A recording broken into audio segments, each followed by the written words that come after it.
ప్రార్థన చేసుకుందాం. సర్వాధికారి, సర్వసృష్టికర్త, జనరక్షకుడా, నీ ఘనమైన నామం కొరకే కృతజ్ఞత చెల్లిస్తున్నాను ప్రభువా. ఈ సమయంలో ఆయా బెంగళూరు కొరకు, ఆయా రాష్ట్రం కొరకు ప్రార్థిస్తున్నాను దేవా. ఆ రాష్ట్రంలో ఉన్న నీ ఏర్పాట్లున్న ప్రజలను నరకము నుంచి విడిపించు, ఈ పరలోక రాజ్యానికి సిద్ధపరచు. వాక్య వెలుగులో మాతో మాట్లాడమని యేసు నామంలో అడిగి వేడుకుంటున్నాము తండ్రి, ఆమేన్. 485 పాట పాడదాం. యెహోవాయందానందమే మహాబలము నీకు, యెహోవాయందానందమే మహాబలము నీకు. ఈ దీనము సుదీనము ఆనందము ప్రభుని జనమా.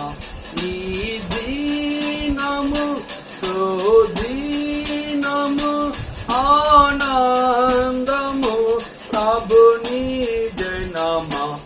యెహోవాయందానంద మహాబలము నీకు,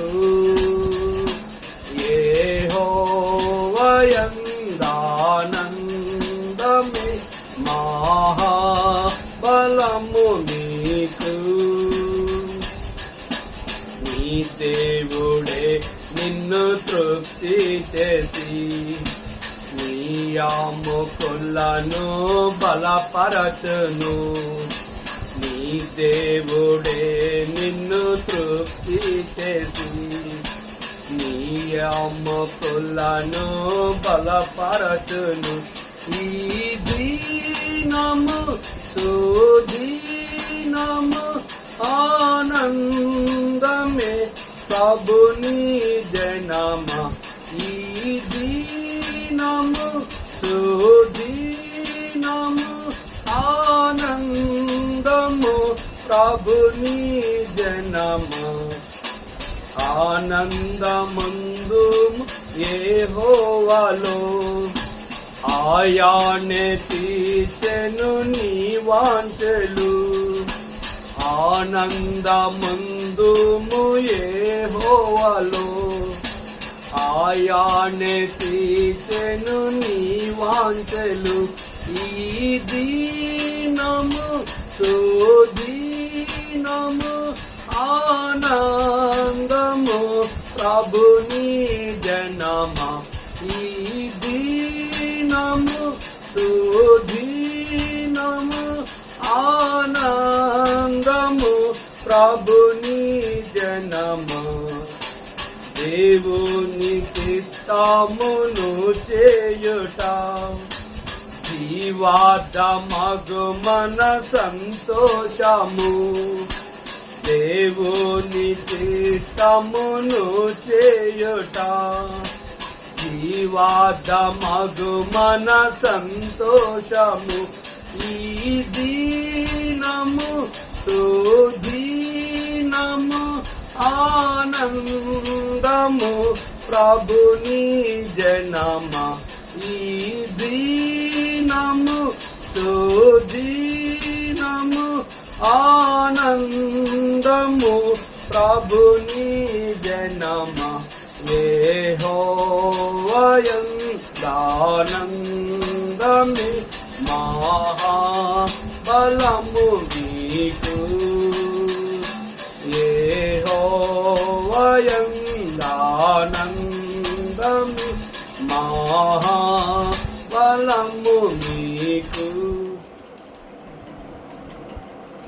అపోస్తుల కార్యం 17వ అధ్యాయం 16వ వచనం నుంచి చదువుకుందాం. పౌలు ఏథెన్సులో వారి కొరకు కనిపెట్టుకొని ఉండగా ఆ పట్టణము విక్రమంతో నిండి చూచినందున అతని ఆత్మ పరితాపం పట్టలేకపోయింది. కాబట్టి సమాజ మందిరములో యూదులతోనూ భక్తిపరులైన వారితోనూ ప్రతిదినము సంత వీధుల్లో తన్ను కలుసుకొని వారితో తర్కించు వచ్చెను. ఆ శ్రేష్టంబు గ్రంథములో చోట చూచిన ఆధరణయున్నది, సుఖదుఖములో వాగ్దానమున్నది. విశ్వాసముంచే ధ్యానించుడి, విశ్వాసముంచే ధ్యానించుడి. ప్రభునందు ప్రియమైన దేవుని బిడ్డలారా, పరిశుద్ధులారా, దేవుని సేవకులారా, మా ప్రియులైన అన్యులైన పరదేశులైన ప్రభు అయిన యేసుక్రీస్తు నామములో మీ అందరికీ ప్రభు నామములో యెహోవా ఛానల్ ద్వారా వందనాలు చెల్లిస్తున్నాను. ఇక్కడ 15వ వచనంలో పౌలు సాగనంప వెళ్ళిన వారిలో అతను ఏదెన్సు పట్టణం వరకు తోడుకొని వచ్చి సీలయు తిమోతియు సాధ్యమైనంత శీఘ్రముగా అతని వద్దకు రావాలని ఆజ్ఞ పొంది బయలుదేరిపోయెను.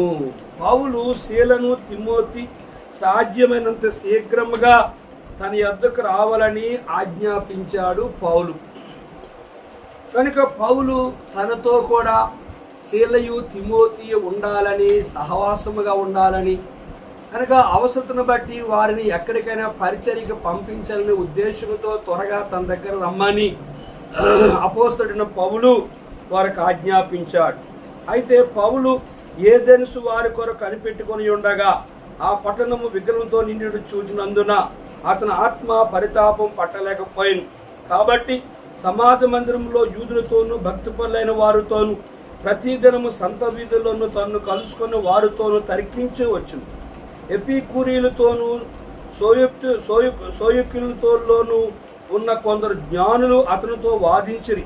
కొందరు ఈ వదరబాతు చెప్పినది ఏమిటని చెప్పుకొనిరి. అంతటా యేసుని గూర్చి పునరుద్ధానమును గూర్చి ప్రకటించిన గనుక మరికొందరు వీడు అన్య దేవతలను ప్రచురించున్నాడని చెప్పుకొనిరి. పౌలు ఏదెన్సుకు వచ్చి ఏదెన్సులో ఉన్న విగ్రహాలను చూసి, విగ్రహ సంబంధమైన దేవుళ్ళు దేవతలను చూసి పౌలు ఆత్మ పరితపం పట్టలేకపోయింది. ఈ పట్టణం అంతా విగ్రహాలతో నిండి ఉంది. ఈ పట్టణం అంతా విగ్రహారాధనతో ఉన్నది. విగ్రహారాధన దూరంగా పారిపోమని ప్రభువైన యేసుక్రీస్తు వారు చెప్పారు అని తన హృదయంలో వేదన, మంట. కనుక ఈ విగ్రహాలను ఎట్లా విడుదలవుతాయి, ఈ ప్రజలు ఎట్లా సృష్టికర్తని దేవుని ఎరుగుతారని అతని హృదయంలో పరితాపం పట్టలేని ఆత్మ పనిచేస్తూ ఉంది. అయితే అతడు యూదుల సమాజ మందిరంలోనూ యూదులతోనూ భక్తిపరులైన వారితో ప్రతిదినము సంత వీధిలో కలుసుకుని వారితో తర్కిస్తూ వచ్చాడు.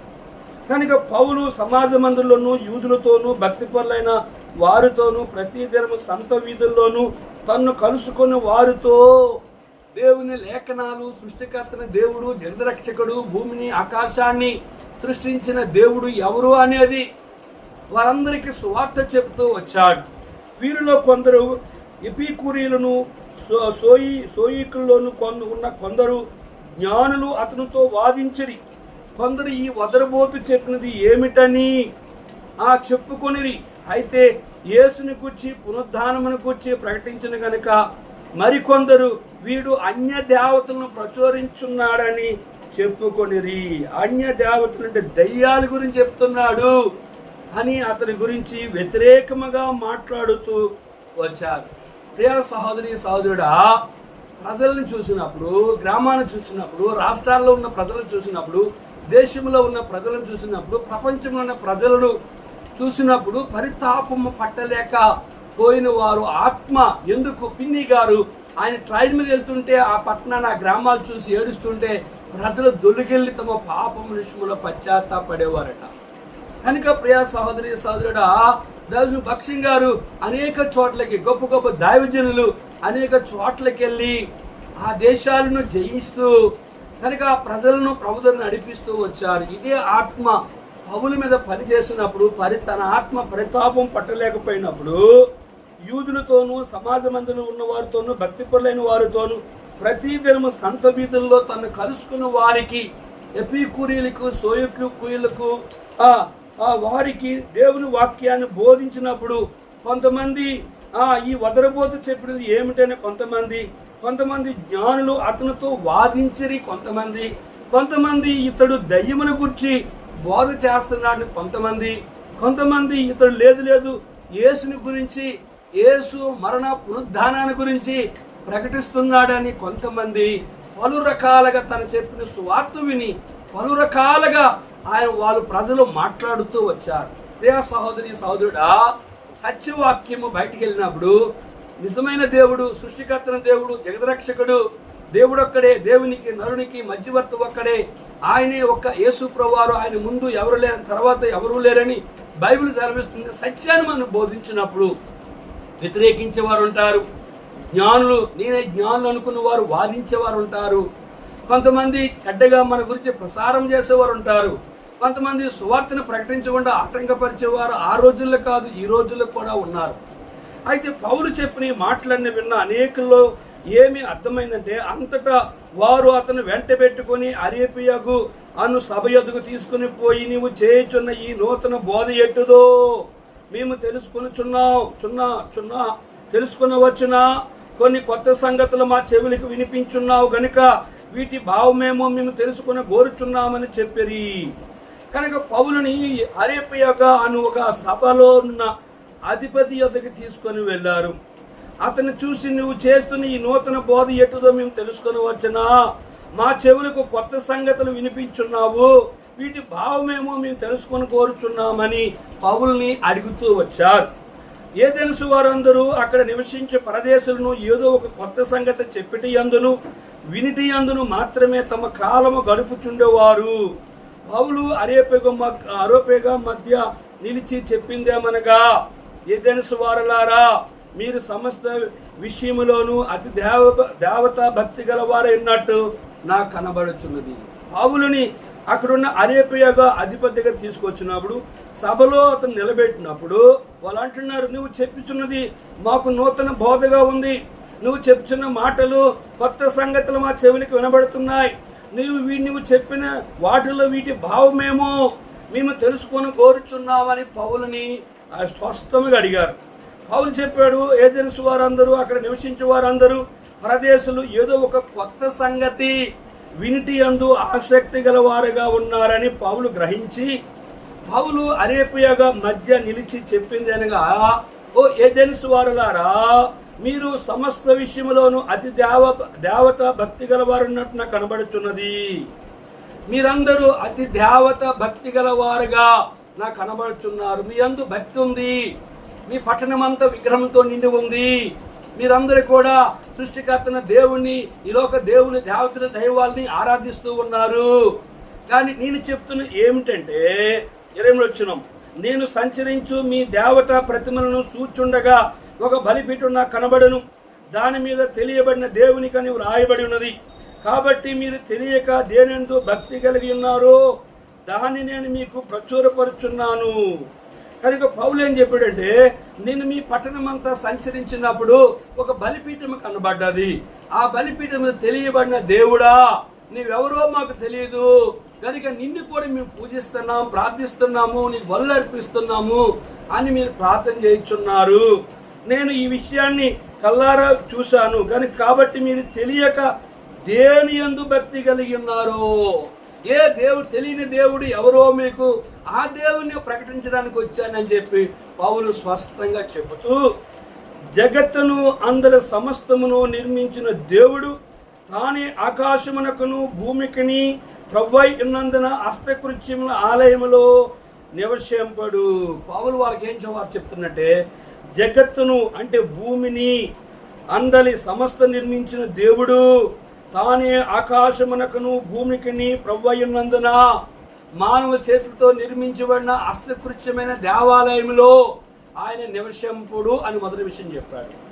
రెండో విషయం ఏం చెప్పాడంటే, ఆయన అందరికీ జీవమును ఊపిరిని సమస్తము దయచేవాడు గనుక తనకు ఏదైనా కొదువై ఉన్నట్టు మనుషుల చేతిలో సేవింపడవాడు కాదు. సృష్టికర్తన దేవుడు, జగరక్షకుడు కనుక దేవుడొక్కడే, ఆయనే ఆది అంతము, ఆయనే మొదటివాడు కడపటివాడు, ఆయనే ఉన్నవాడు అన్నవాడు, ఆయన లోకానికి ఏకైక దేవుడు అని చెప్తూ పౌలు ఏం చెప్తుంటే, అందరికీ జీవమును ఊపిరిని దయచేసే దేవుడు. రెండోది, తనకి ఏదైనా కొదువైనట్టు మనుషుల చేతిలో సేవింపబడవాడు కాడు. ఆయన అందరికి జీవమిచ్చి ఊపిరిచ్చి ప్రాణమిచ్చే దేవుడు.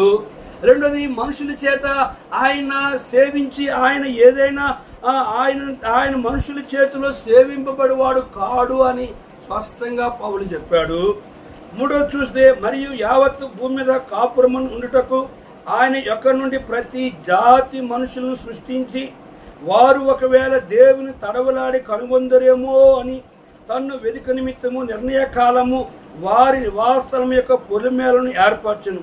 ఆయన మనలో ఎవనికి దూరముగా ఉండేవాడు కాదు. మూడో విషయం ఏమి చెప్పాడంటే, ఆయన యావత్తు భూమి మీద కాపురమునకు ఒక మనుషుల నుండి ప్రతి జాతి మనుషులను సృష్టించాడు. రెండవది, ఒకవేళ దేవుని తడవలాడి కనుగొందరేమో అని, దేవుని తడవలాడి కనుగొంటారేమని. మూడవది చూస్తే, తన్ను వెదుకు నిమిత్తము నిర్ణయ కాలమున వారి నివాసము యొక్క పొలిమేరలోనికి ఆయన ఏర్పరచుకున్న వారిని ఆయన మనలో ఎవరికి దూరంగా ఉండేవాడు కాడు. గమనించారా? కనుక ఆయన ప్రతి జాతి మనుషులు సృష్టించాడు.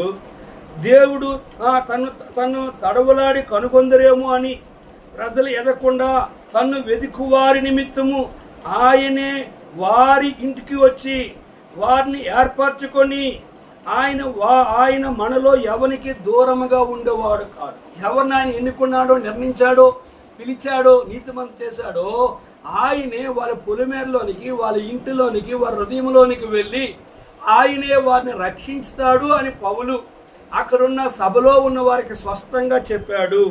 28వ వచనం, మనం ఆయన యందు బ్రతుకుచున్నాం, చలించుచున్నాం, ఉనికి కలిగి ఉన్నాం, అటువలే మనం ఆయన సంతానమని మీ కవేశ్వరులో కొందరు చెప్తున్నారు. మనం ఆయన యందు బ్రతుకుచున్నాం, చలించుచున్నాం, ఆయన వల్లే ఉనికి కలిగి ఉన్నాం, ఆయన వల్లే మనము ఆయన సంతానమని మీ కవులలో కొంతమంది చెప్తున్నారని పౌలు మరీ స్పష్టంగా చెప్పాడు. 4వది చూసినట్లయితే చూడండి, 4వది ఏం చెప్పాడంటే, కాబట్టి మనము దేవుని సంతానమై ఉండి మనుషుల చమత్కార కల్పనల వలన మలచబడిన బంగారమునైనను వెండినైనను రాతినైనను దేవత్వము ఉన్నదని తలంచకూడదు. 4వ విషయం పౌలు ఏం చెప్పాడంటే, కాబట్టి మనము దేవుని సంతానం. మనము మొదట మనుషుడు ఆదాముని ఆయన స్వరూపం ఇచ్చాడు, ఆయన పోలికిచ్చాడు, ఆయన జీవం ఇచ్చాడు. తనకి భార్య కావలసి వచ్చి తన ప్రక్కటంకి తీసి అవ్వను చేశాడు. మనము ఎవరి సంతానం? కోతి సంతానం కాదు, ఆవు సంతానం కాదు, పాము సంతానం రాలేదు. కానీ మనము దేవుని స్వరూపములో మనం చేశాడు, దేవుని పోలికలో మనం చేశాడు. మట్టితో మొదట ఆదామును మగోడి చేశాడు, తన ఎముకని తీసి స్త్రీగా చేశాడు. నేను ఇక్కడ పౌలు ఏమంటుంటే, ఏదైనా సువార్త 4వ విషయము, మనము దేవుని సంతానమై ఉన్నాం. రెండోది, ఆయన మనుషుల చమత్కార కల్పన మలచబడిన బంగారంనైనను వెండినైనను రాతినైనను దేవత్వము పోలి ఉన్నదని తలంచకూడదు. కనుక పౌలు ఇంకేం చెప్తున్నాడంటే, మనుషుల చమత్కారం వలన, కల్పనల వలన మలచబడిన, బంగారములో దైవత్వము లేదు, వెండిలో దైవత్వము లేదు, రాతిలో దైవత్వము లేదు, దేవత్వము లేదని దేవత్వము పోలి ఉన్నదని తలంపుకూడదు. వాటిలో వెండిలో, బంగారములో, రాతిలో దేవుని స్వరూపం ఉందని మనం తలంచకూడదు అని పౌలు స్పష్టంగా సభావారికి తెలియజేస్తూ వచ్చాడు. 5వది చూడండి, ఆ కాలమున దేవుడు చూచి చూడనట్టుగా ఉండును. ఇప్పుడైతే అంతటను అందరూ మారు మనసు పొందవలని మనుషులకు ఆజ్ఞాపించున్నాడు. 5వ విషయం పౌలుకి ఏం చెప్తుందంటే, పౌలు ఏం చెప్తుంటే, ఆ అజ్ఞాన కాలమున దేవుడు చూచి చూడనట్టుగా ఉన్నాడు ప్రజల్ని. ఆ దినాల్లో దేవుడు ఆ ప్రజల్ని చూచి చూడనట్టుగా ఉన్నాడు. ఎందుకంటే భూమి మీద సంతానాభివృద్ధి, భూమి అంతంతటా ప్రజల్ని విస్తరింప చేయాలని ఆలోచన కలిగిన దేవుడు వారు చేసిన పాపములు, విగ్రహారాధన, వారు సృష్టికర్తను దేవుని ఎరగనట్టుగా ఉన్నప్పుడు కూడా చూచి చూడనట్టుగా ఉన్నాడట. చూడండి, ఇప్పుడైతే అంతటా అందరూ మారు మనసు పొందవలని మనుషులకు ఆజ్ఞాపించున్నాడు. ఇప్పుడైతే ప్రపంచం అంతటా అందరూ మారు మనసు పొందాలి, పాపము ఒప్పుకోవాలి, విడిచిపెట్టాలి, రక్షించబడాలి, బాప్తిసం పొందాలి, పరిశుద్ధాత్మ అభిషేకం పొందాలి, హస్తనిక్షేపణ చేయబడాలి, సంఘములో చేర్చబడాలి, ఆరాధించాలి, ఆయన రక్తమా సమీపించాలి, సంఘ ప్రార్థనలో, ఆల్ నైట్ ప్రేయర్లో, సంఘ వార కార్యక్రమంలో పాల్గొని ఆత్మీయంగా ఎదిగిన పచ్చని చెట్టు వలె ఉండాలి, ఫలించే చెట్టు వలె ఉండాలి అని పౌలు చెప్పాడు. 7వది చూడండి, 6వది 30 ఎందుకనగా తాను నియమించిన మనుషుని చేత నీతిని అనుసరించి భూలోకమునకు తీర్పు తీర్చబోయేడి ఒక దినము నిర్ణయించున్నాడు. మృతుల్లో నుండి ఆయన లేపినందున దీని నమ్ముటకు అందరికీ ఆధారము కలుగు చేసి ఉన్నాడు. 6వ విషయాన్ని పౌలు స్పష్టంగా ఏం చెప్పాడంటే, ఎందుకనగా తాను నియమించిన మనుషుని చేత, తాను నియమించిన నీతిని అనుసరించి భూలోకమునకు తీర్పు తీర్చబోయేడి ఒక దినము నిర్ణయించున్నాడు. 4 దినాల్లో వాడ ద్వారా, జలప్రలయం ద్వారా, తాను నీతిమంతుడిగా చేసిన నోవ ద్వారా ఒక వాడిని సిద్ధపరిచి లోకమంతా నాశనం చేసి 80 నోవ కుటుంబము నీతిమంతుడు 80 మాత్రమే వాడులోనికి తీసుకొచ్చాడు. ఆ రీతిగానే అంత్య దినములో 2వ పేతురు పత్రిక 3వ అధ్యాయంలో మనం గమనించినట్లయితే అంత్య దినాల్లో ఇంకెవరు ఆయన దగ్గరికి పరలోక రాజ్యానికి వస్తారు అని మనం గమనించినట్లయితే 8వ వచనం, ప్రియులారా ఒక సంగతి మర్చిపోకుడి, ఏమనగా ప్రభు దృష్టికి ఒక దినము 1000 సంవత్సరం వలను, 1000 సంవత్సరం ఒక దినం వలె ఉన్నవి. కొందరు ఆలస్యమని ఎంచుకున్నట్లు ప్రభువు తన వాగ్దానం గురించి ఆలస్యం చేయవాడు కాడు గాని ఎవడును నశింపువలని ఇచ్చింపక అందరూ మారు మనసు పొందవలని కోరుచు మీ ఎడ్ల దీర్ఘ శాంతము గలవాడు ఉన్నాడు. అయితే ప్రభు దినము దొంగ వచ్చినట్లు వచ్చును. ఆ దినమున ఆకాశముల మహాత్ములతో గతించిపోవును, పంచభూతముల వికటమైన వేండ్రముతో లయమైపోవును, భూమియు దాని మీద కృత్యములు కాలిపోవును. ఇవన్నీ ఇట్లు లయమైపోవును గనుక ఆకాశంలో రగులుకొని లయమైపోనట్టు, పంచభూతముల మహావేంద్రముతో కరిగిపోనట్టు, దేవుని దినపు రాకడ కొరకు కనిపెట్టచ్చు, దాని ఆశతో అపేక్షించు. మీరును పరిశుద్ధమైన ప్రవర్తనతోనూ భక్తితోనూ ఎంతో జాగ్రత్త గలవారై ఉండవలను. మనం ఆయన వాగ్దానం బట్టి క్రొత్త ఆకాశము కొరకు, క్రొత్త భూమి కొరకు కనిపెట్టుచున్నాము. వాటి యందు నీతి నివసించును. గమనించారా ప్రియా సహోదరి సహోదరుడా, భూలోకమునకు తీర్పు తీర్చిపోయే ఒక దినము నిర్ణయించున్నాడు. ప్రారంభ దినాల మనుషులకి నీటి చేత ప్రపంచంలో వారందరూ నాశనం చేశాడు. ఒక నోవ కుటుంబం, నీతిమంతుడు నోవ కుటుంబాన్ని మాత్రమే 80 జీవ జంతువులన్నిటిని కూడా ఆ ఓడలో భద్రపరిచాడు. చివరి దినాల్లో కనుక జల అగ్ని, ఆకాశం పంచభూతములు, ఆకాశం, భూమి, అగ్ని, గాలి, నీరు కాలిపోబోతుంది. దాంట్లో నుంచి ఎవరైతే నీతిమంతులుగా ప్రభు కొరకు బ్రతుకుతారో మొదట ఆకాశం, మొదట భూమి గతించిపోద్ది. క్రొత్త ఆకాశం, క్రొత్త భూమి వస్తుంది. వాటి యందు నీతి నివసిస్తుంది. వాటిలోని చివరి దినాల్లో ఉన్న నీతిమంతులైన వారు పరలోకములో చేరుతారని స్పష్టముగా 6వ విషయంలో బయలుపరుస్తూ వచ్చాడు. కనుక మృతులలో నుండి ఆయన లేపినందున దీన్ని నమ్ముటకు అందరికీ ఆధారము కలుగు చేస్తున్నాడు. దేని ద్వారా ప్రజలకి ఆధారం చూపించాడంటే ఆయన చనిపోయి లేచాడు. కనుక ప్రపంచం అంతట్లో దైవత్వం కలిగిన వారు చనిపోయారు, కుళ్ళిపోయారు. ఒక ప్రభువైన యేసుక్రీస్తు వారే చనిపోయి, ఓ మరణమా నీ ముళ్ళు ఎక్కడ, ఓ మరణమా నీ విజయం ఎక్కడ, ఓ మరణమా అని మరణ ముళ్ళని విరిచి మరణాన్ని జయించి 3వ దినానికి ఆయన సమాధి ఖాళీ చేశాడు. నేటి దినం వరకు కూడా ఆయన సమాధి ఖాళీగానే ఉంది. ప్రియా సహోదరి, ఆయన గుర్తు ఎట్లా తెలియజేసాడంటే ఆయన భూలోకమునకు తీర్పు తీర్చబోయేడి ఒక దినము నిర్ణయించున్నాడు. మృతుల్లో నుండి ఆయన లేపినందున దీన్ని నమ్ముటకు అందరికీ ఆధారము తన యొక్క సమాధి ఖాళీ చేయబడ్డది. ఆయన మృతుల్లో నుంచి లేచాడు. ఓ మరణమాన్ని ముళ్ళెక్కడ, మరణాన్ని జయించి సజీవుడిగా లేచాడు. 7వది, మృతులు పునరుద్ధానమును గూర్చి వారు చెప్పినప్పుడు కొందరు అపహాసం చేసరి, మరికొందరు దీన్ని గూర్చి చెప్పినది ఇంకొకసారి విందుమని చెప్పిరి. అలాగుండగా పౌలు వారి మధ్య నుండి వెళ్ళిపోయాను. పౌలు గారు చెప్పిన ఈ సత్యాన్ని, ఈ యథార్థని, ఈ నీతి కలిగిన మాటలు, కనుక లోపము లేని మాటలు, తప్పు లేని మాటలు, సత్యమైన మాటలు, యథార్థమైన మాటలు, కనుక ఈ మాటలో పొల్లు లేని ఈ మాటలు ప్రకటించినప్పుడు కొంతమంది పౌలుకి వ్యతిరేకంగా అపహాసించారు.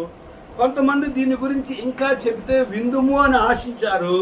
అలాగుండగా పౌలు వారి మధ్య నుండి వెళ్ళిపోయాడు. అక్కడి నుంచి అయితే కొందరు మనుషులు అతన్ని హత్తుకొని విశ్వసించిరి. వారిలో అరేపీగీతుడైన దిమోనిసియు, దమరి అను ఒక స్త్రీయు, వీరితో కూడా మరికొందరును ఉండిరి. కొంతమంది అపహాసం చేసి ఏళన చేసి వాళ్ళు యేసు ప్రభువు వారిని అసహించుకొని వెళ్ళిపోయారు, దూరంగా ఉన్నారు. కొంతమంది పౌలు చెప్పిన మాటలు గతసారి చెప్పాము, అలా ఉన్నవో లేవని చెప్పి భక్తులు పరిశీలన చేస్తారు. ఇక్కడ కొంతమంది కూడా పౌలు చెప్పిన మాటలను నమ్మి అయితే కొందరు పౌలను హత్తుకొని విశ్వసించరు. వారిలో కొందరు అరేపీగీతుడైన దిమోనిసియు, దమరి అని స్త్రీయు, వీరితో కూడా మరికొందరు. పౌలు చెప్పిన మాటలు సత్యము. ఆయన మృతుల్లో నుంచి లేచాడు, ఆయన సమాధి ఖాళీ అయ్యింది. మన దేవులు, దేవతలు, దైవాలు, గురువులు, బాబాలు, దైవత్వం కలిగిన స్వామిలు అనేక మంది చనిపోయి కుళ్ళిపోయారు. ఈయన మరణాన్ని జయించే నాథుడు, ఈయన మరణములో సమాధుల నుంచి బయటకు వచ్చిన దేవుడు, ఈయన ద్వారానే పరలోకము, ఈయన తునీకరిస్తే నరకమని వారు గ్రహించి యేసు ప్రభువు వారిని విశ్వాసం ఉంచి పౌలుని హత్తుకున్నారు. అక్కడికి వచ్చిన దమరియు కనుక కొంత అరేపీయుడైన దిమోసియు, దమరి, కొంతమంది స్త్రీలు, కొంతమంది కూడా ప్రభువైన యేసుక్రీస్తు వారిని విశ్వసించి వారి హృదయంలో చేర్చుకున్నారు. ప్రభువుకి వారి హృదయంలో చోటిచ్చారు. కనుక ప్రియ సహోదరి సహోదరుడా, ప్రియ దేవుని సేవకులారా, పరిశుద్ధులారా, మన జీవితంలో ఈ మాటలు ఏమి తెలియజేస్తున్నాయి అంటే, పౌలు సత్యాన్ని క్లుప్తముగా అక్కడున్న అరేపీగా సభలో ఉన్న వారికి స్పష్టంగా తెలియజేసినప్పుడు ఆ అధిపతి ప్రభువు నమ్ముకున్నాడు. రెండోది అక్కడ కొంతమంది స్త్రీలు ప్రభువు నమ్ముకున్నాడు. మూడోది కొంతమంది పురుషులు కూడా కనుక పౌలు చెప్పిన మాటల యందు విశ్వాసం ఉంచి ప్రభువైన యేసుక్రీస్తు వారి హృదయంలో చేర్చుకున్నారు.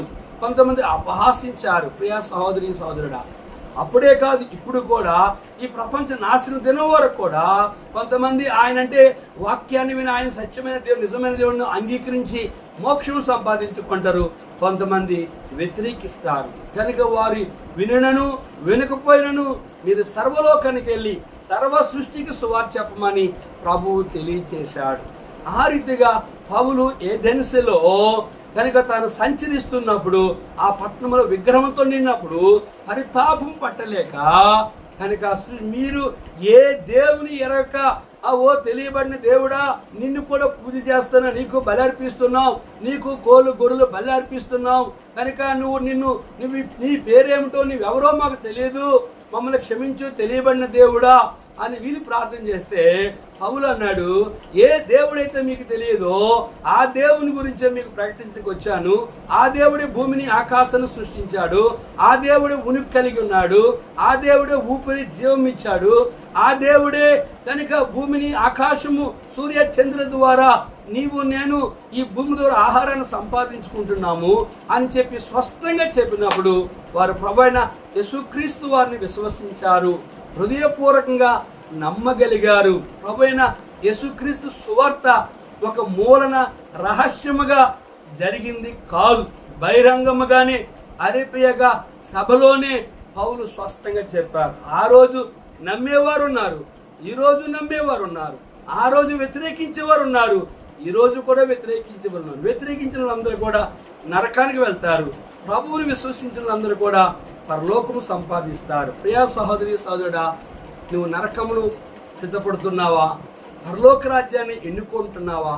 ఏది కావాలో నీవే కోరుకో. నీ కొరకు ప్రార్థిస్తున్నావు. జీవగల తండ్రి, కొన్ని మాటలు మా ప్రియులు ఉన్నారు, విన్నారు. వారి హృదయంలో ఎవరైతే నిన్ను విశ్వసించారో వారు నరకముని తప్పించి నీ పరలోక రాజ్యాన్ని సిద్ధపరచు. ఎవరైతే నిన్ను అపహాసించి దూషించారో, నీకు అవమానకరంగా హేళనకరంగా నీ పనికి వ్యతిరేకంగా ఉన్నారు, వారిని క్షమించు అయ్యా. వారు నరకములకు పోకమునిపే వారి జీవితాలు నిజమైన దేవుని ఎరగడానికి సాయించు. ఏ ఒక్కరూ నరకానికి పోకుండా కనికరించమని యేసు నామములో అడిగి వేడుకుంటున్నాం తండ్రి, ఆమేన్. మన పరమ తండ్రి దేవుని ప్రేమయు, కుమారుడు యేసుక్రీస్తు వారి కృపయు, పరిశుద్ధాత్మక అన్య సహవాసము తాను ప్రేమించు వారికి కూడిన మనకు తోడుండి ఆశీర్వదించునుగాక. ఆమేన్. యెహోవా యందానన్ మే మహాబలము మీకు యెహోవాయందానందమే మహాబలము మీకు. ఈ దీనము సుదీనము ఆనందము ప్రభుని జనమ. ఈ దీనము సుదీనము ఆనందము ప్రభుని జనమ. యెహోవాయందానందమే మహాబలము మీకు. యెహోవాయందానందమే మహాబలము మీకు. అందరికీ ప్రైజ్ ది లార్డ్.